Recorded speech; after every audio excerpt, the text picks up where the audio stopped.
وَإِنْ يَخْتَارَ أَفْضَلُ الْمَسَاجِدِ كَالْمَسْجِدِ الْحَرَامِ وَالْمَسْجِدِ الْجَامِعِ۔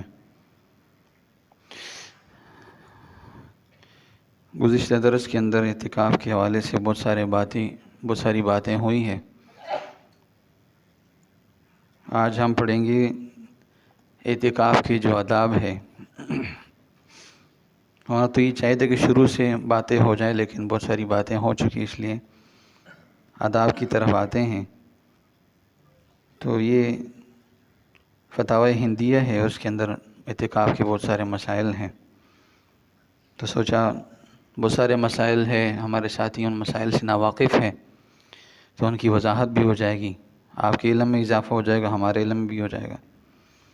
تو مصنف علیہ رحمہ فرماتے ہیں کہ معتکف کو چاہیے کہ وہ بات نہ کرے مگر خیر کی بات کرے، زبان سے وہ الفاظ نکالیں جس میں خیر ہی ہو، یعنی خیر والے الفاظ زبان سے نکلے، اس لیے کہ اعتکاف کرنے والا اللہ کا مہمان ہے، اور مہمان کو چاہیے کہ وہ اپنے میزبان کے بارے میں، یا میزبان کا جو گھر ہے، میزبان کی جو جگہ ہے، اس کا احترام کرتے ہوئے بات ایسی کرے کہ پھر وہ میزبان کو پسند آ جائے۔ تو کہا خیر کی بات کریں، اور اعتکاف میں جو ہے یہ اپنے آپ کو لازم کریں 10 دن، یعنی 10 دن یہ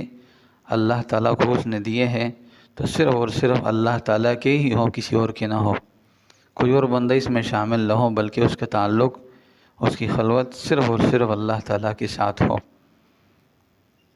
آگے فرمایا کہ مساجدوں میں سب سے افضل مسجد کو اختیار کریں۔ دیکھیے 3 مسجد دنیا کے اندر سب سے افضل ہے، ایک مسجد حرام ہے، ایک مسجد نبوی ہے، اور ایک مسجد اقصیٰ ہے۔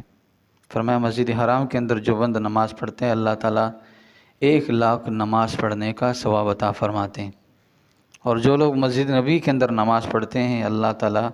50,000 نمازوں کا ثواب عطا فرماتے ہیں ایک نماز کے بدلے میں، اور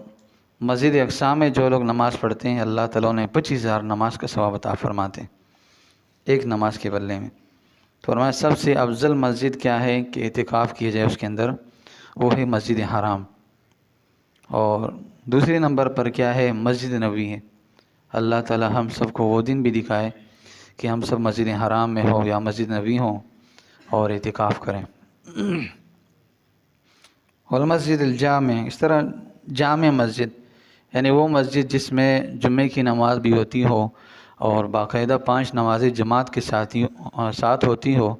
اور اس کے اندر امام بھی ہو، مؤذن بھی ہو، یعنی پورا نظام